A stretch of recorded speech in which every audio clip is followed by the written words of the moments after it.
Good morning, and thank you so much for joining us today for the Big Read Professional Development on Implicit Bias and discussing cultural diversity in the classroom. My name is Jewel Ratzlaff, and I'm with the Poughkeepsie Public Library District, and today it is my pleasure to introduce to you our guest presenter, Candice Van Dyck. Candice is the Chief Diversity Officer at SUNY Ulster. She is also an Assistant Professor of English at SUNY Ulster. And without further delay, I'm going to turn it over to Candice. Thank you so much for being with us today. Thank you, Jewel. So if at any point, folks, that I start to get choppy or, things become unbearable, please just let me know.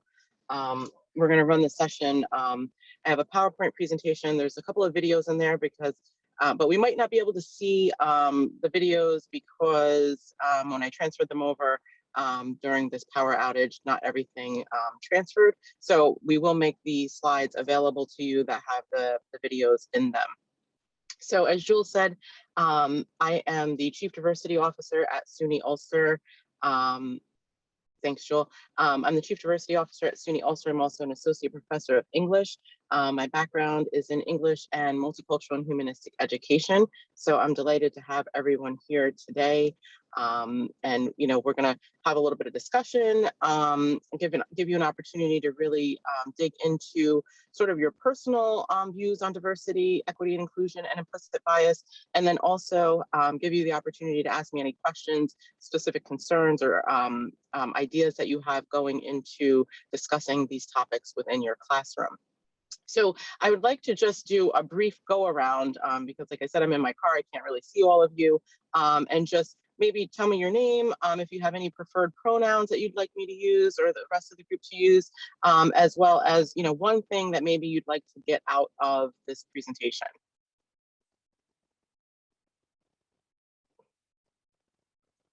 Maybe Joel, if you can see everybody,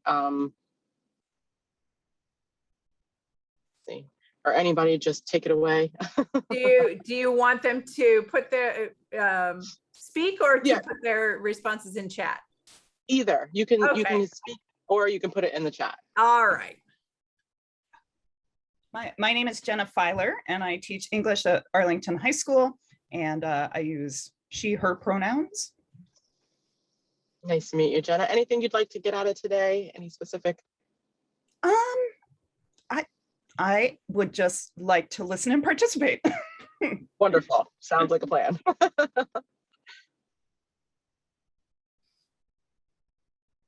Hi, I'm Melissa Barrett. I'm a music teacher at Myers Corners Elementary School in the Wappingers District. And I know Jewel, hello, who's my accompanist.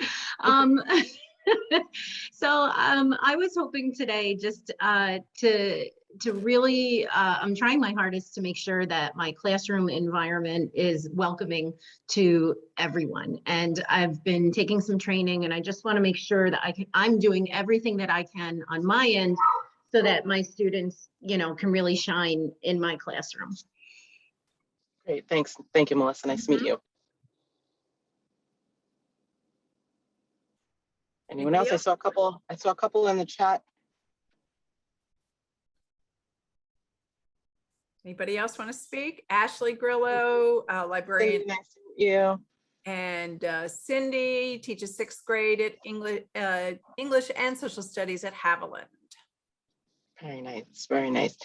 Hi, my name is Michelle Rios. I teach 2nd grade at Gayhead Elementary. And I just wanted to see get the conversation started.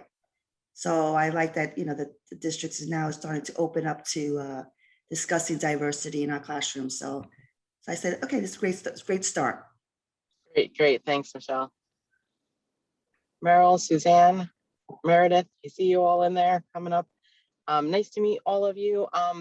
Yeah, and then that's what we're going to do today. Like I said, the best place to start is within ourselves, right? And address our own sort of views on diversity, equity, inclusion, and implicit bias. And then that can be extended into our classrooms, right? Because we want to, be the light that we want our children in our classes to see. So we can start the presentation. We'll stop here and there if you have questions, if you don't understand something. We're just going to sort of set the tone. Everything is about like you said, making a welcome environment for our students. So we're going to do that here as well. So a few ways that we're going to go about doing that: community agreements, stay engaged and participate, right? So I'm sure we've had to tell our students this. Hi, Case. Nice to meet you.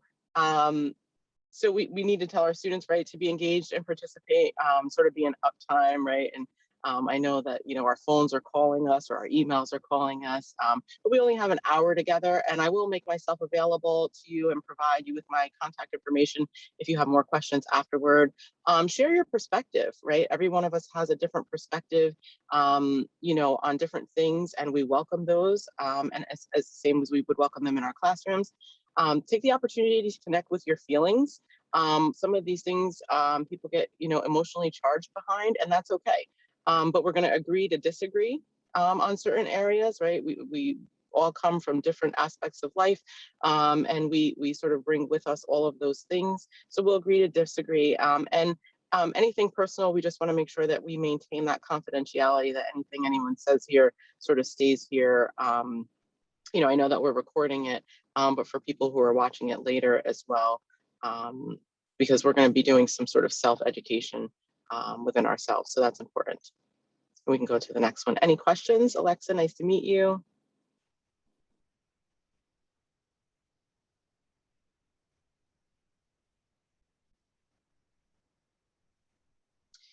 So one of the biggest things, and you've probably heard this term before, is the idea of mindfulness. And it really is just the quality or state of being conscious or aware of something.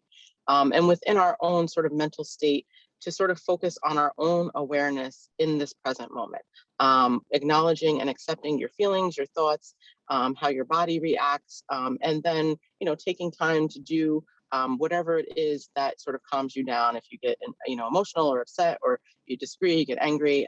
So we're going to focus on what is our aim and our goal. And that's why I asked you at the beginning, you know, what is one thing that you want to get out of this? Because if we can always go back to focusing on what the aim and the goal is, then we can really center our energies there.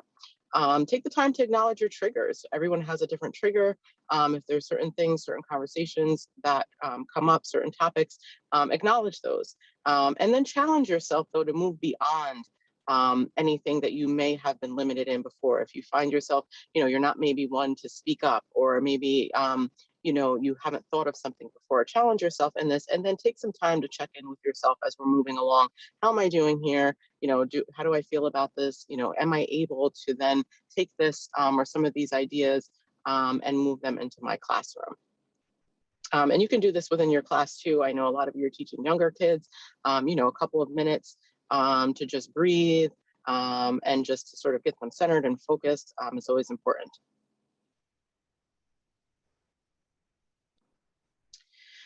So this is something that I like to really focus on when we're talking about sort of self-education practices.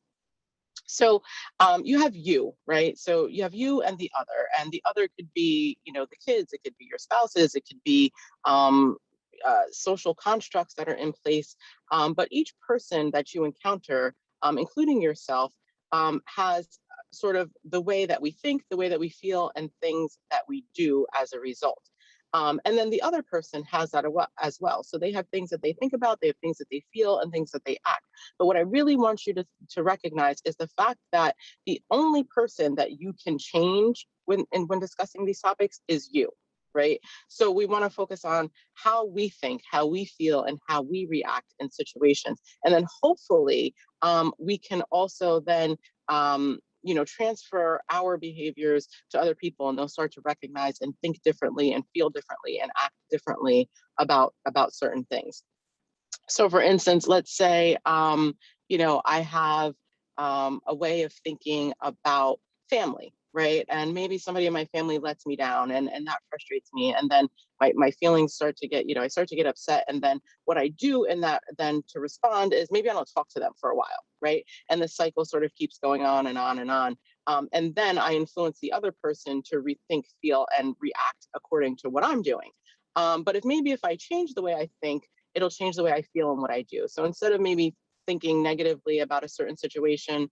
And I think, okay, well, maybe it wasn't that they just didn't want to, they didn't want to bother with me. Maybe it's that they're just really, really busy. And then instead of feeling frustrated, I feel, empathy with them.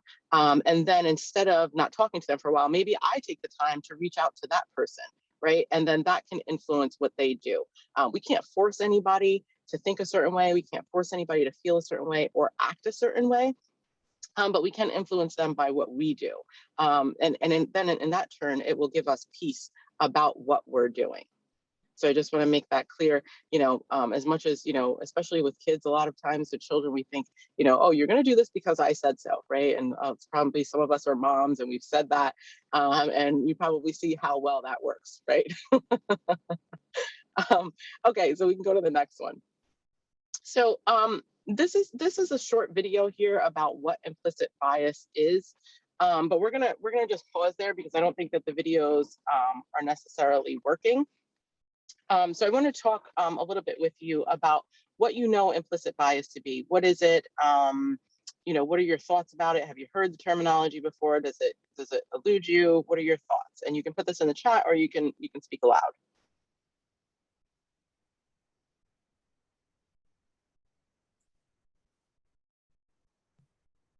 I think it's feelings and ideas that we have that we don't even recognize that we have.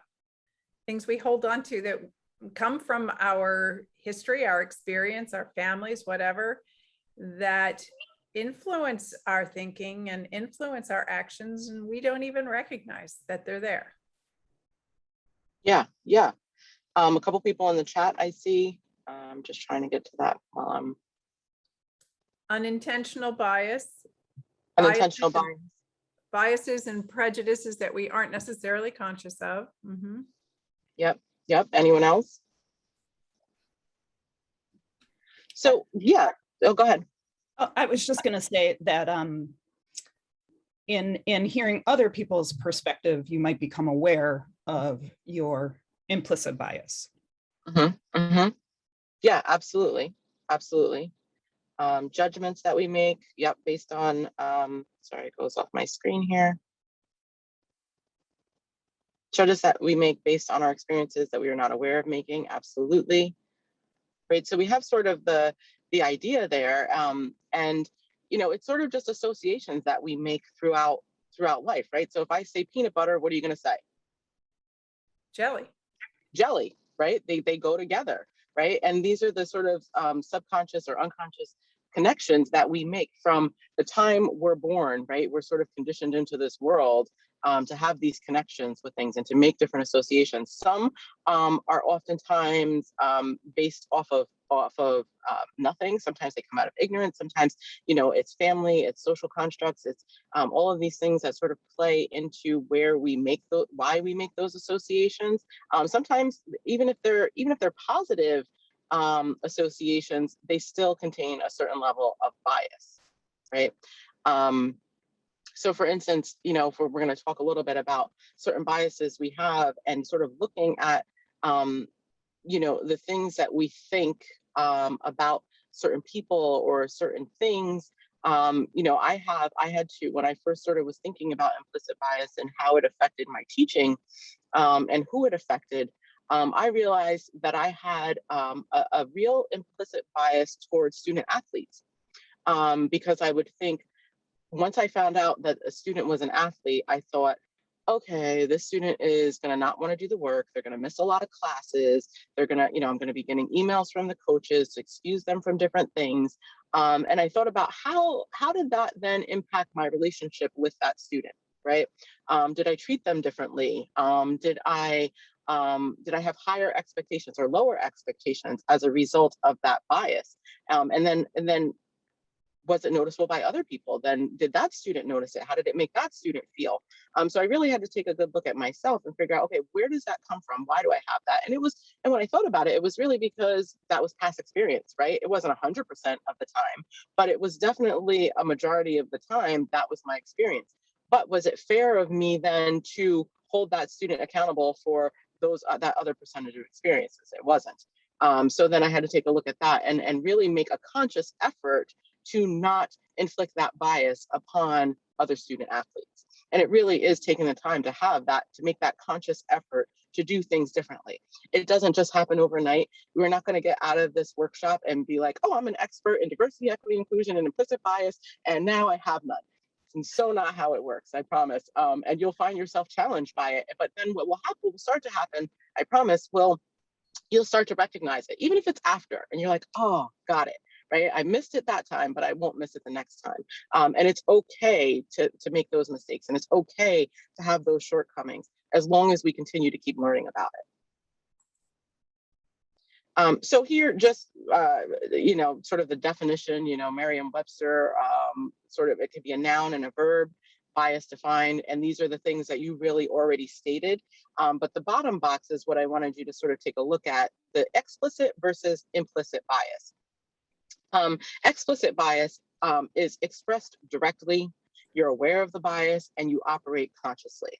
Right. So the example that they gave here, or that I give here, is women who are mothers are not serious about their research. Right. I am expressing it directly. I'm aware of what my bias is, and I'm operating consciously within that bias. Implicit bias is expressed indirectly. Sometimes we're unaware of it, like most of you had shared, and it operates subconsciously. So sort of the same idea, but operating differently, with the women and mothers idea. The example here is not promoting women with families, or not, inviting them to research and the collaboration, right? So it's not, you're not explicitly excluding them, saying we're doing this because X, Y, and Z. It's that I don't even think that I should invite you because you're a mother, right? I'll share with you, I just recently had a baby. He's almost 6 months old, and I think I have to change his doctor, because every time I go to take him to the doctor, this doctor shares that he shares it explicitly, and then there's an underlying tone as well, sort of an implicit bias against mothers of a certain age. So he makes the comment that, well, gee, technology has come such a long way that now mothers of your age can have babies, like I'm 90, right? So I sit there and I'm like, all right, I may have to change him. I'm not really sure, where that comes from. But he says it all the time. He'll still make comments about, nursing and breastfeeding as if, I'm supposed to have sand coming out. And it's very frustrating. So, and a lot of times, he may mean no harm in it. He's a perfectly lovely man, but it makes me feel a certain type of way, right? And that's where sort of that's the problem in it. It's not necessarily that he has this bias, it's how it's making me feel as a new mom again, right? So we're gonna keep going. So I want you to take a look at this image really quickly. There's a lot going on in the image, and I want you to tell me what first comes to mind when you see this image. I notice how her space is being invaded. Yeah, yep, definitely.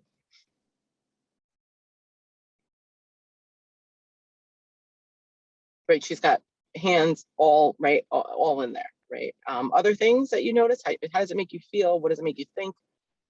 Many hands imposing on her. Yep. Thank you, Bradley. Right, from all different directions, all shades. There are a lot of stereotypical items also that you would associate. Absolutely, everything in there, stereotypes being imposed on her, right? All of the different ones. We have, the animals, the clothing, the nails, the masks, her eyes, what she's eating, right? And can you see what's on her name tag? That's what I was going to point out. The name tag doesn't say like, my name is, it says, what are you? Right, right. And what does it say? Human, as opposed to, the question was obviously asking for her ethnicity or where do you come from, but, it just says I'm human. Right, right. So I know, part of the big read, you're going to be focusing on, Asian culture, right? So we want to make sure that we're aware of a lot of the stereotypes, and this is not even, all of them, a lot of the stereotypes that come along with certain cultures, right?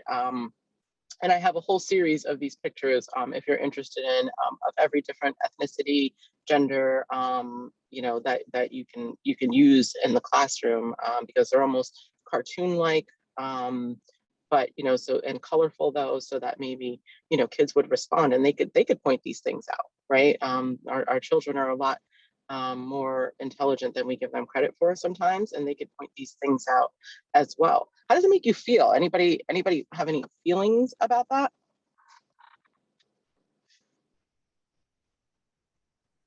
Angry. Angry. Why angry? Yeah, there's like an awkwardness too. Yeah. Yeah, angry, awkward, frustrated.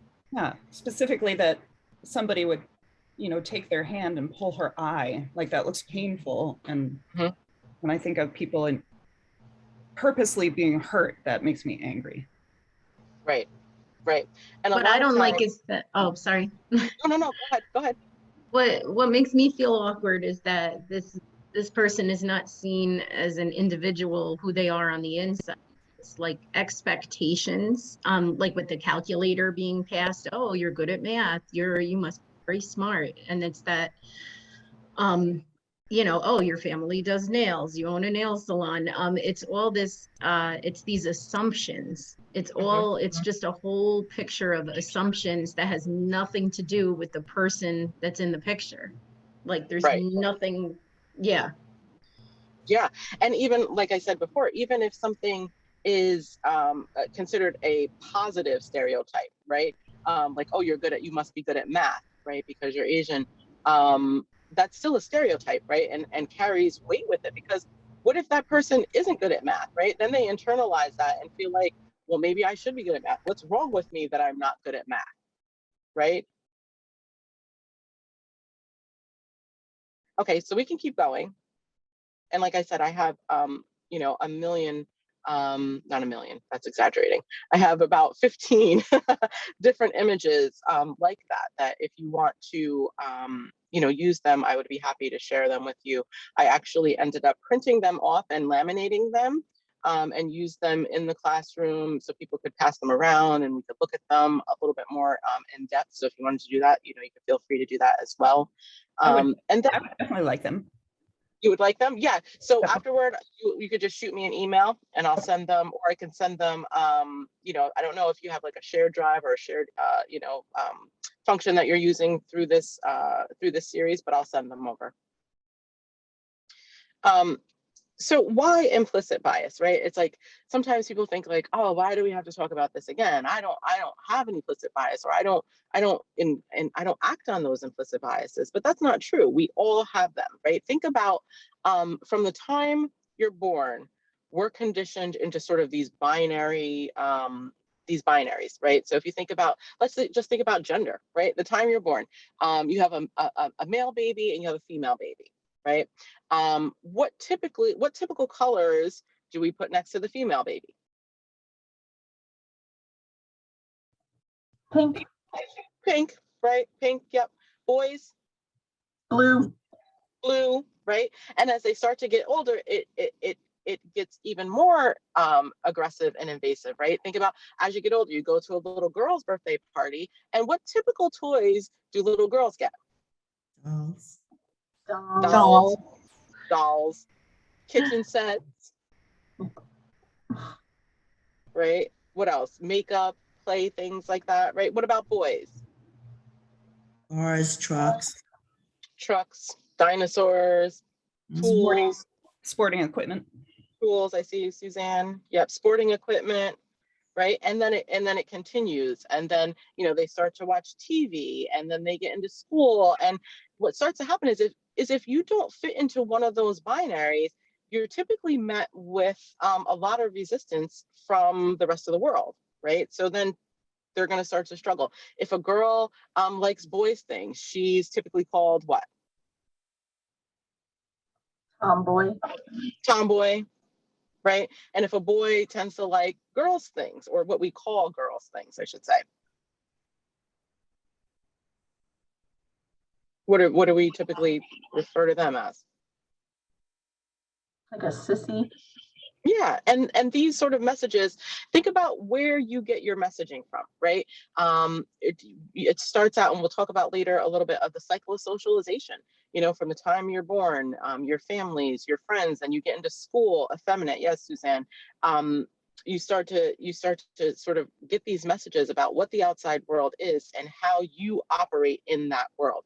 And if you don't operate according to what the status quo is, that can cause problems, right? And it shouldn't. So everyone has these implicit biases. Everyone possesses these unconscious associations. Implicit bias affects our decisions, our behaviors, and our interactions with others. Although implicit biases can be positive or negative, both can have harmful effects when they influence our decision making, right? So even though I could possibly think like, oh, my bias against athletes isn't mean, I'm not doing it intentionally, it's not that I don't like athletes, you know, I have a family of athletes, but if it's affecting my decision making and how I approach different things in my classroom, that's where the problem becomes. So understanding implicit bias is important because of its connection to structural inequality and inequity. So we're going to talk a little bit before we can look at this slide, but I want to, and we're going to talk about different instances where we've either experienced implicit bias or witnessed it. But I wanted to take a couple of minutes to talk about diversity, equity, and inclusion, and what each one of those words mean to you. So if you want to just take a second, jot it down, put it in the chat, share aloud. What does diversity mean? When you think of the term diversity, what are you thinking about?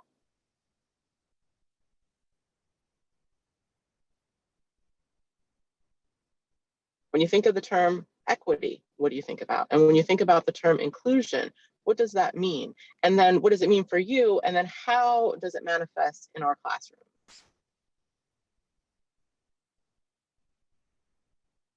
So we can just take a couple minutes, think about it.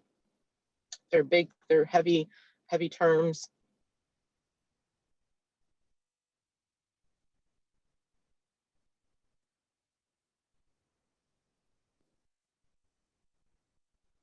You can also hear me good enough in the car. It's quite pleasant. I have the AC on. It's, you know.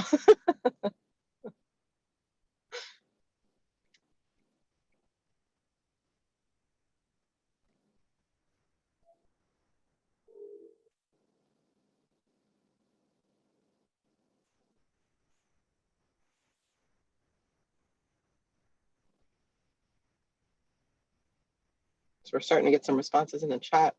We'll look at those. And if anybody wants to share aloud, please feel free to do that as well.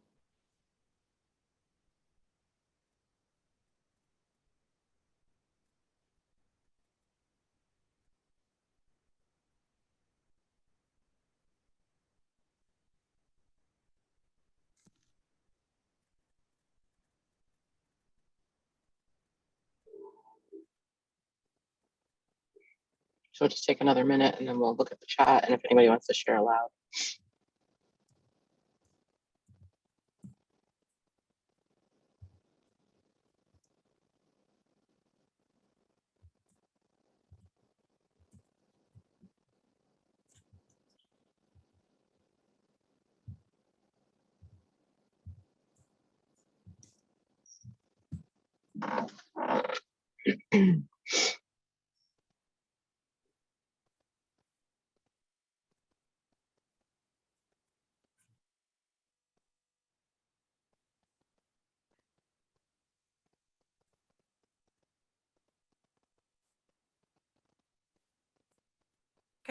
I'm not sure, Candice, if you want me to read the chat, or is everybody able to see the chat from each other? I think we can all see the chat. I'm looking at the chat as well, so we can, you know, we can talk about if anybody wants to share aloud after I'm done going through the chat, by all means. So we've got diversity is the differences which make us who we are. Diversity means many different races, ethnicities, and abilities are visible, but not necessarily included or equitably heard. Equity is ensuring that all are given the same experiences and opportunity, no matter who we are. Diversity makes me think about having a variety of people of different races, cultures, genders, abilities within a group in different contexts. Anyone want to share aloud what your thoughts are? I have to say, I really like what Alexa, am I saying it right? Alexis had posted. Yeah, feel like so Alexa has in there, I just lost it. Okay, the representation, equity, leveling. Oh, okay, so it just loaded up for me again, some more in there. Equalizing the playing field for all, access, inclusion, cultural sensitivity, welcoming, safe environment, absolutely. Equal access, cheering each other on, I like that. Right on, Alexa. Inclusion, all people treated fairly. Equity, everyone gets what they need, even if it isn't the same, right? So I'm really happy to see a lot of those responses, because sometimes we're not really sure, you know, we use these terms a lot, but what do they really mean, you know? And the difference, I like that, you know, a lot of you recognize the difference, recognizing the difference between equity and equality, right? Because a lot of times we say, oh, well, everyone has equal opportunity, but is it equitable, right? So I use an example in my classroom where I have two students, you know, I pick whoever I think is, you know, I ask for volunteers, you know, I say, oh, you know, who wants extra credit on this next quiz, right? And they all love the extra credit, so anybody's willing to do that. Who wants 10 extra points on the next quiz?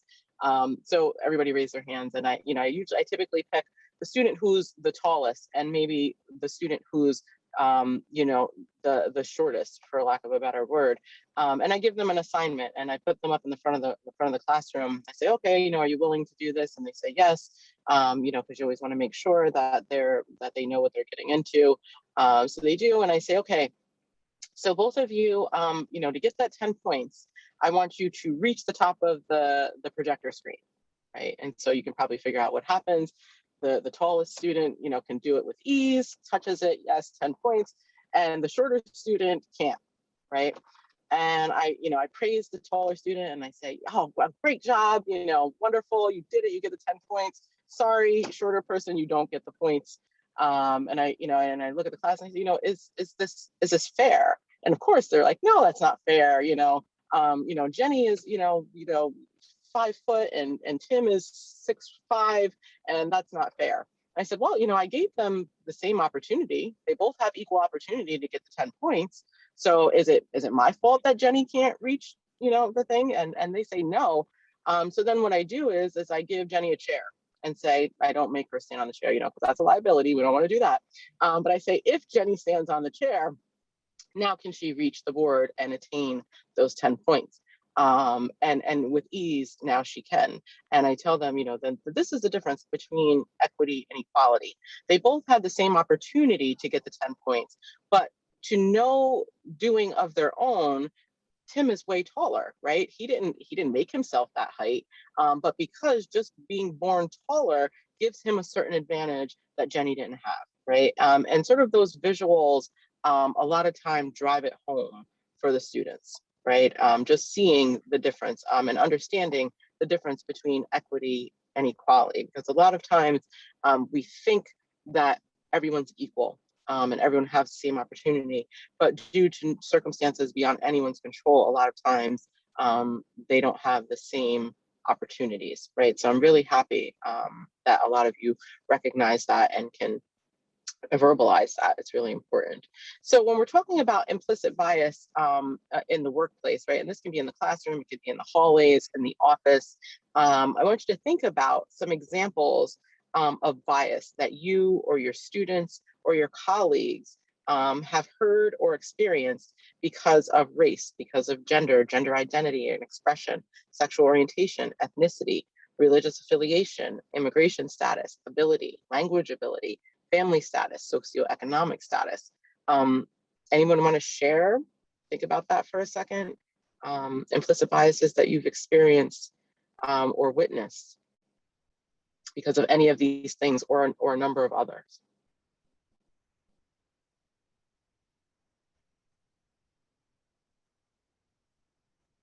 And a lot of times biases, and we can talk about the difference between a bias and a stereotype, or discrimination, and prejudice and racism. Those sort of all play into the idea of biases as well.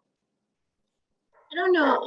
I guess what I could talk about is the reaction to, like, for example, if a parent complains, and reaches out to the teacher and says, well, I feel like, this is happening, this sort of bias. I think what it is that I see is just the reaction to it, I guess, is what I sometimes see. There's so many different approaches. It could be taken as an aha moment and like, wow, I need to reflect on this, or it can be like, what are they talking about? No, I'm not. So I guess what I recognize is the reaction to when it's brought up. Right. If that makes sense.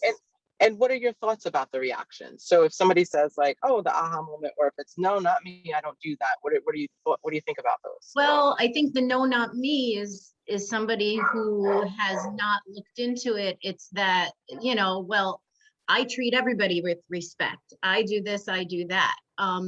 It's a lack of training. It's a lack of awareness of what, implicit bias is, because it's really,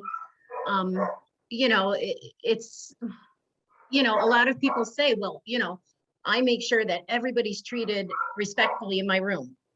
And it's like, from your perspective, yes, you do. But the whole training and the awakening is that, even though you feel that you're treating fairly, what are you basing it on? That every child thinks this way, or has this situation, or is this, it's a mindset, I guess. Yeah. So Yeah, I agree. Right. So a lot of times we react, I think, a lot of times my dad is a pastor. A lot of times we sit in church, right? And, and he'll be saying something, and, you have the two sides of the people that everybody thinks, oh, he's talking to me. That's for me. And the people that are like, no, that's not for me. I don't know. Right. So you have both of those sort of reactions a lot of times.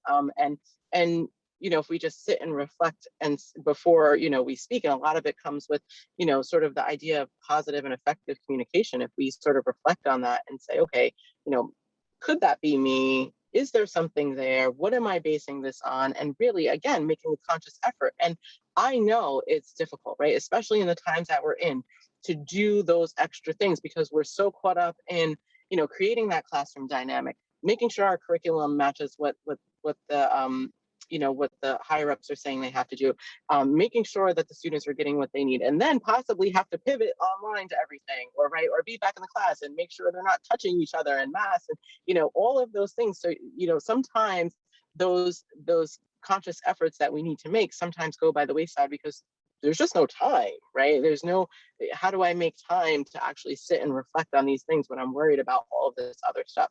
So there's absolutely that time to reflect. Anyone else? Yeah, I was thinking all of the examples I was thinking of seem pretty explicit to me. Like, okay. I had a student throw pennies at me one time.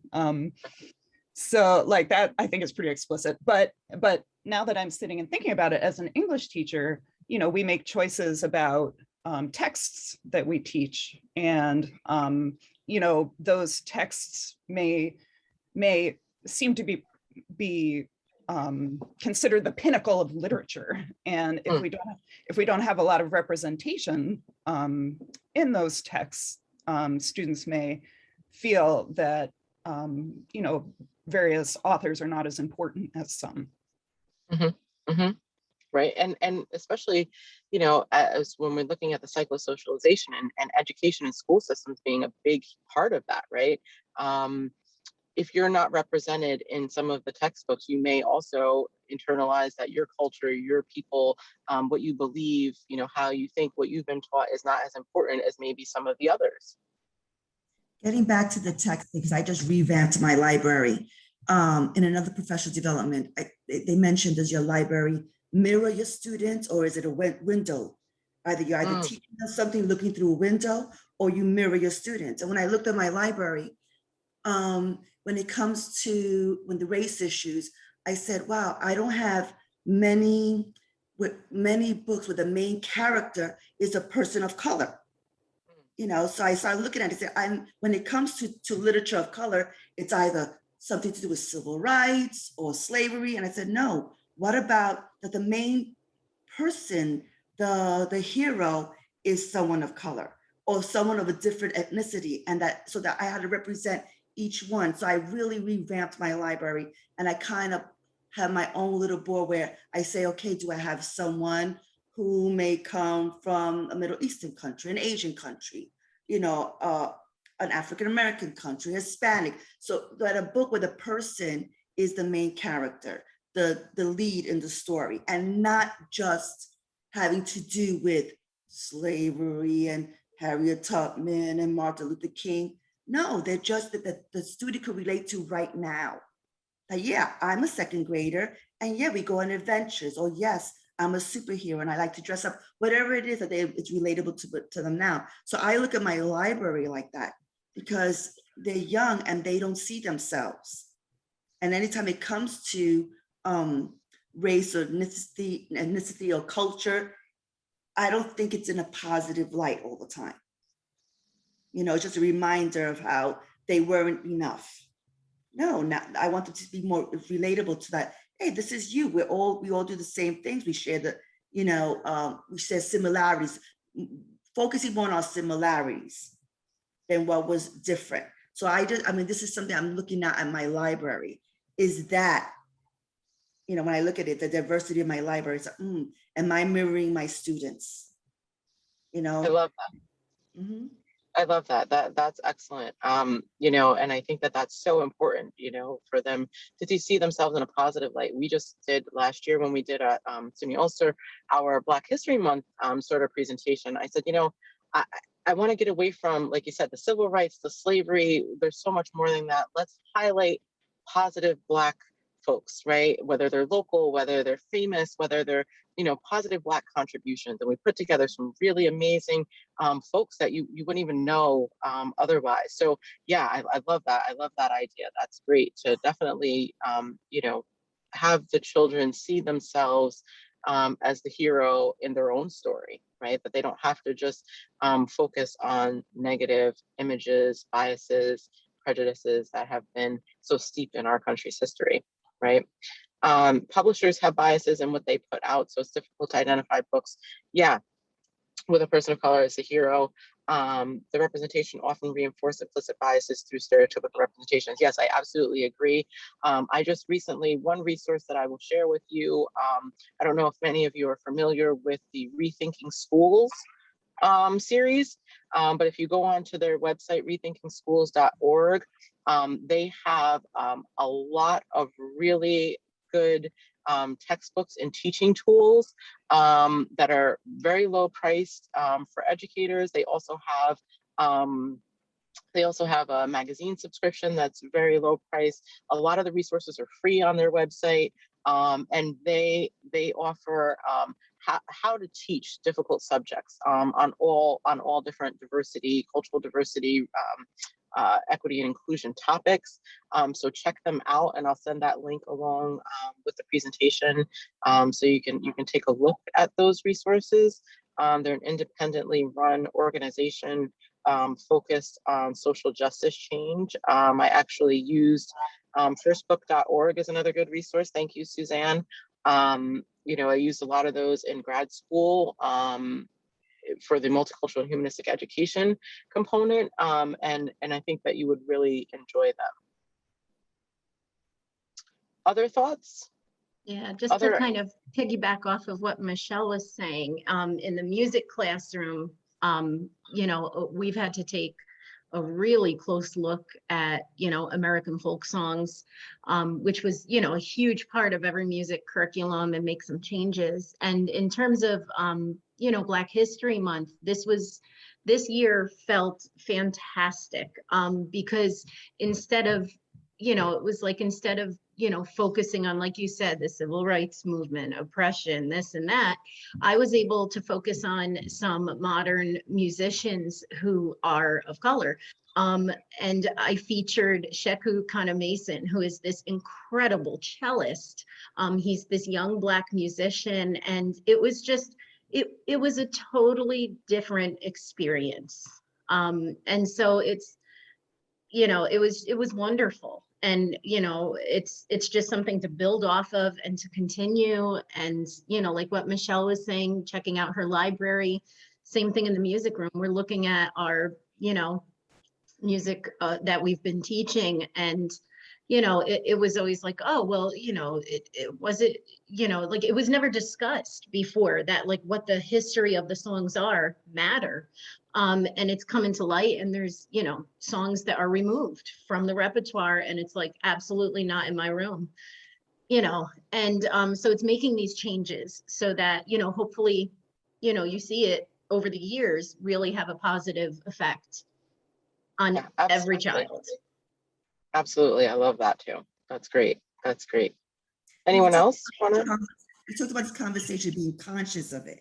And I think this is what this conversation brings out, is just to be conscious of it. Because sometimes we go about our days or our teaching, and then we have to think back, say, ooh, you know what? I could have brought this out differently, so that we, you know, it's reflected for everyone, you know. And it's just, sometimes you get it, and sometimes it went over your head. And so just be conscious, to always be conscious of, okay, am I reaching everyone? Is everyone represented? And you're going to be all represented at the same time, you know, because it's not only the Black and white thing, there's the Asian thing, the Middle Eastern thing, the Muslim thing, the Islamic, all that. I mean, my classroom is becoming more and more. Right. And not just racial, right? And not just racial diversity. We focus on that because that's the most obvious, because you can see that, right? But the all a plethora, right? We're talking about socioeconomic class. That's a huge one. We're talking about, you know, religious affiliations. We're talking about gender identity. All of the sort of things that, you know, are oftentimes get put secondary to race, because that's the most visual, right? And we're visual creatures. So, but all of those things, right? And we don't always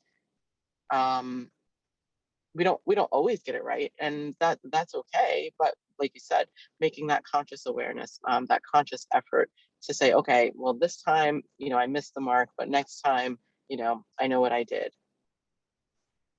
Other thoughts?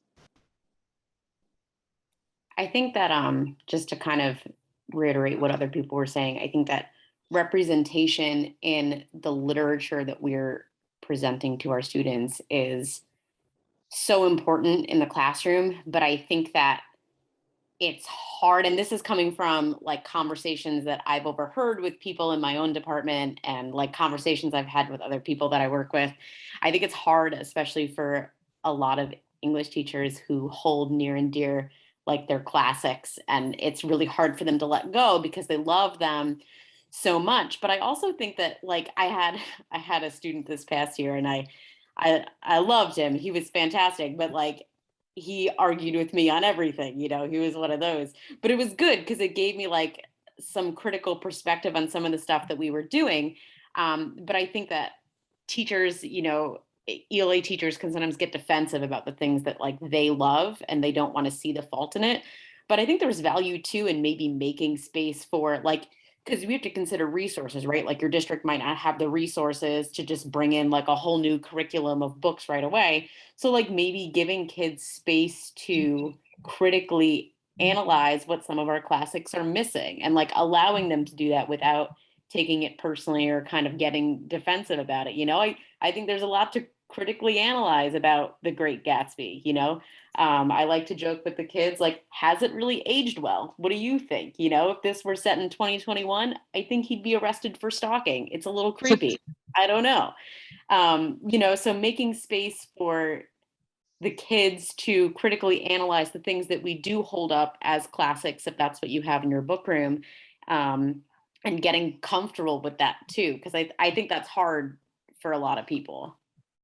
Also, giving them choice, you know, is a wonderful way to incorporate diversity. Yeah, definitely. right? Giving them the opportunity to identify, pieces of work that they're interested in reading, right? And that's the great part too of you all participating in this big read. I think that that's awesome, is bringing in, other books that, maybe get you out of your comfort zone a little bit. Maybe you don't know a whole lot about the certain cultures presented, and maybe it requires you to dig a little bit deeper, so that you can have those conversations. So we're constantly learning, we're constantly growing, educating ourselves, and I think it's awesome what you all are doing. Any other thoughts on that? Yeah. So consequences of implicit bias, right? So these are just a few, and probably some that you're aware of, maybe some you're not aware of. But because of these biases that sort of infiltrate our personal lives, our professional lives, and then the social constructs that are in place for us: housing injustice, employment injustice, criminal injustice, healthcare injustice, education injustice, teacher expectations, right? What are we expecting from our students? I remember when she's now 15, my 15-year-old daughter came home from school, elementary school, with an assignment where she had to do a project about where our ancestors emigrated from. And I thought it was an unfair project because we're African American and we're Native American. So we didn't emigrate from anywhere per se, right? We were brought over as slaves, and the other half, we were already here. So I, communicated with her teacher, and she was like, "Oh, well, she can just do whatever." But as how kids are sometimes in our classroom, our teachers their word is bond, right? Like, it's the teacher. Kids will argue with their parents over what the teacher said to do, right? No, my teacher said I have to do this. So we sort of had it, we're going back and forth. I'm like, well, you can't do it because we didn't emigrate from anywhere, So I don't know. So, sort of those expectations that, the teacher probably didn't think anything about it, but it probably left out a certain percentage of the students, right? And especially if you have certain backgrounds, especially African backgrounds, you may not be able to trace your ancestry, right? You may not be able to know where you came from necessarily. And then how does that then sort of live within that child and be part of who they think they are in the world, right? Or students who are adopted. Yes, thank you, Melissa. Students who are adopted, a lot of times we think, oh, tell us your family tree. Maybe they don't know their family tree, right? Or what does their name mean? Maybe they don't know what their name means. And these are things that we, innocently enough, we're just, trying to get the students engaged and not realizing, the weight that it holds. So segregation, disproportionate discipline, tracking to special education, non-placement in, advanced courses like honors, AP, because of possible biases that we may have that exist.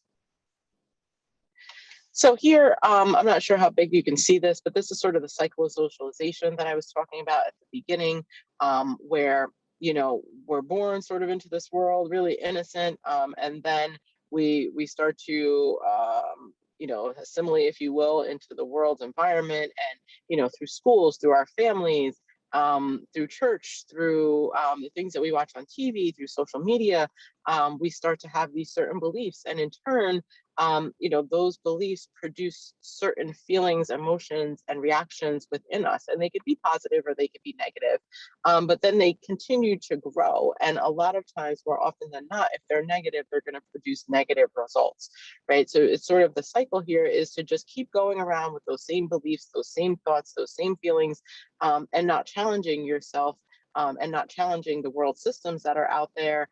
So you can either continue to be part of the cycle, or you can choose, again, making a conscious effort to hop off of the cycle, right? And to challenge those things that maybe we grew up with, right? Maybe to not go along with the status quo, to not reinforce negative stereotypes and biases, and to really be proponents of positive social change, right?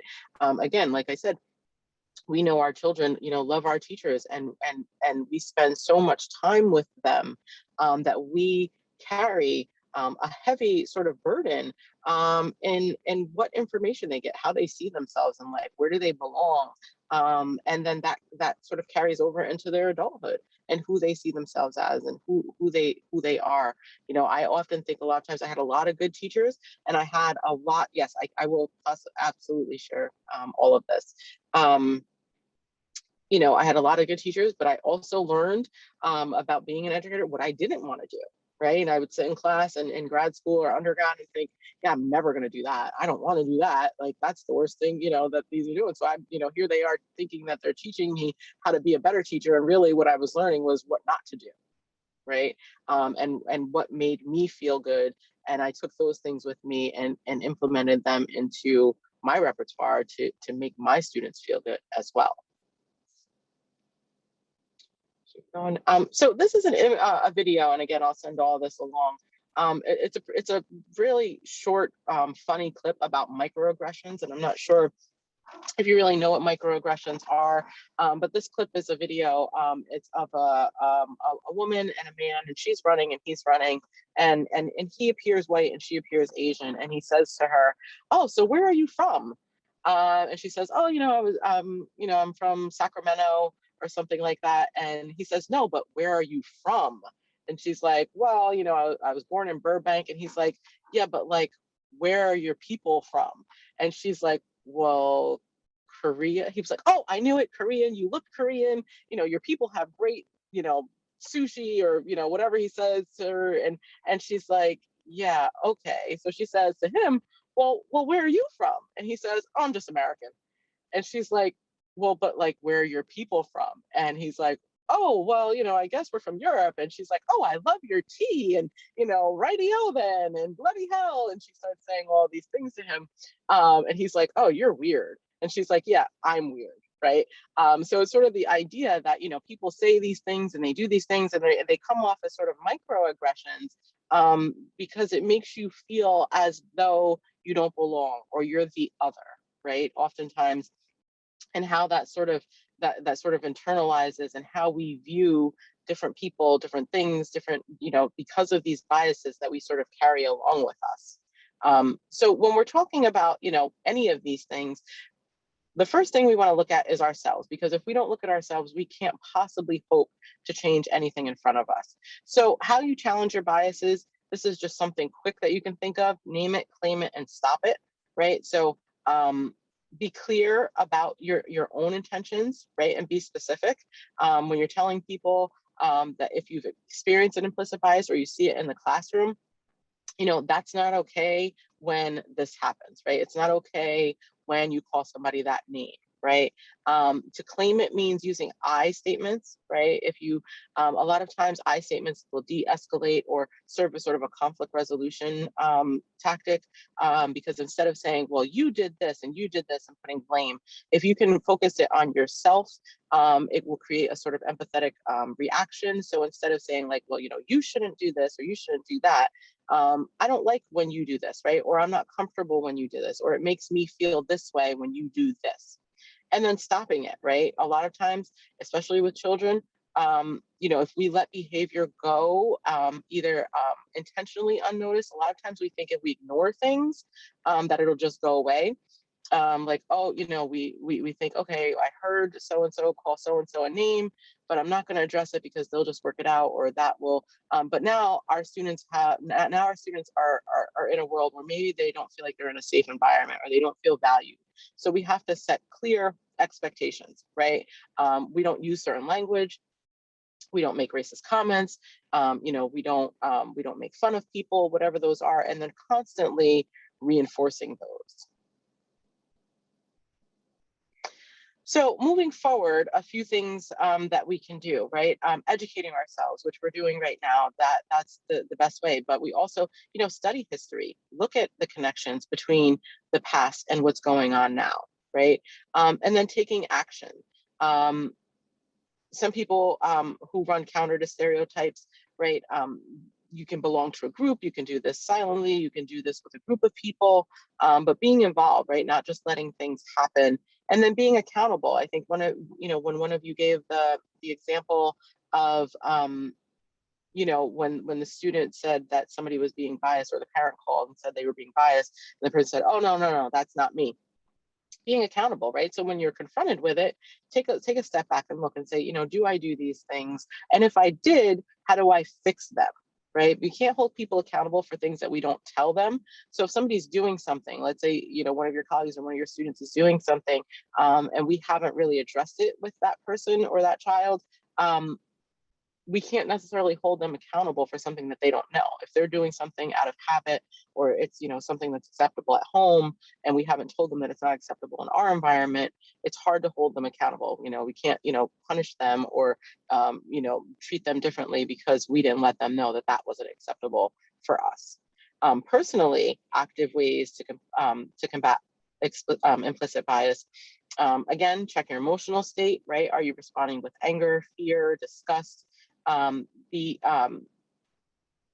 decisive, plan ahead, right? If you're going to have a conversation with one of the stories from Big Read, anticipate what might come up. Make the environment welcoming. Anticipate a question that might come up that maybe you're not comfortable with, and how you're going to handle it. Stay motivated. Be aware of your triggers. Build structures for accountability. Take time to be inclusive. Being mindful whenever you're feeling overwhelmed. Sometimes it can get out of control. The conversations can spiral out into something that, maybe you didn't anticipate. Be mindful of that and bring it back and say, okay, let's take a couple of minutes. Let's focus on something else, and we'll go back to that later. Confront cultural stereotypes and seek out images and social environments that challenge those stereotypes. Going. Okay, so moving forward, what I think is really important, and we talked about focusing on the things that we have in common, right? Practicing what we preach, but focusing on the humanity, right? If we look back at the image of the Asian girl, and she said, I'm human. If we can focus on the humanity within ourselves, all of those other differences come secondary. And it's not that we use those differences to separate each other. We use those differences to bring out the best in each other. So if we can focus on the humanity in one another, it shouldn't be about race or gender or socioeconomic class. The next thing is the language and communication. Communication is very important, right? Clear communication. So many times, I'm sure you can think of lots of times where something has been miscommunicated. It's not what you meant, right? We're in the generation of text talk and, emojis, and we can't figure out what we're trying to say. And, a lot of the younger generation don't necessarily have the skills to communicate effectively. So that's our job to clearly communicate the expectations. Giving an overview of language, right? So if we're using certain terminology, what does that mean? Let's make sure we're on the same page with that when we're using these words. And then sort of giving that sort of the pre-reading, right? The pre-reading activities, the interactive stuff that you're doing to get people to feel comfortable. Figuring out how to de-escalate in situations like that. You're all teaching a variety of ages. So what that looks like in the kindergarten class, what that looks like in the first grade class, as opposed to what that looks like in the junior high school or the high school class. Non-avoidance. This is really important. Like I said before, a lot of times we think like, out of sight, out of mind. If I don't pay attention to it, if I don't give it any life, it'll go away. That's not always the case, and more often than not is not the case. We don't want to avoid an instance where there is an opportunity for education. There's a teachable moment there where we could save possibly a student from internalizing negative behavior from another student. An important thing is validation, right? Whether we agree or disagree with how someone in our classroom or someone that we work with feels about something, their feelings are valid. You don't get to take away their feelings the same way they don't get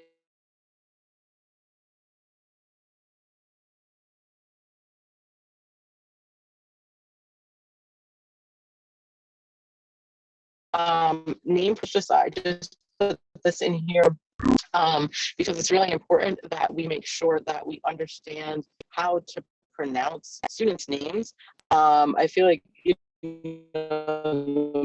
more years on, the more creative people get with choosing names. but I was in a class one time and teacher was like, oh, your name is too hard to not mind you, whatever.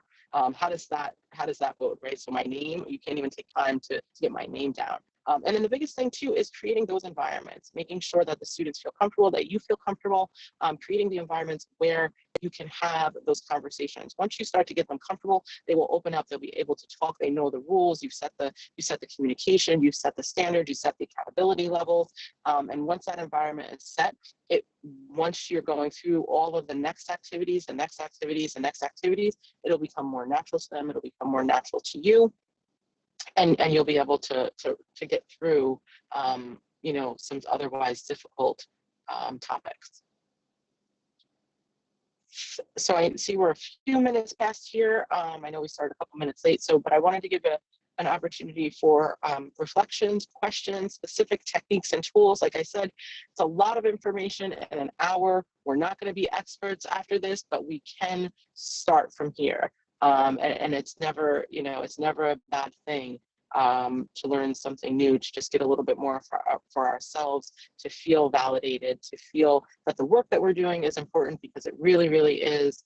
And any thoughts, ideas, questions, how to handle anything specifically, parents with students, topics to broach.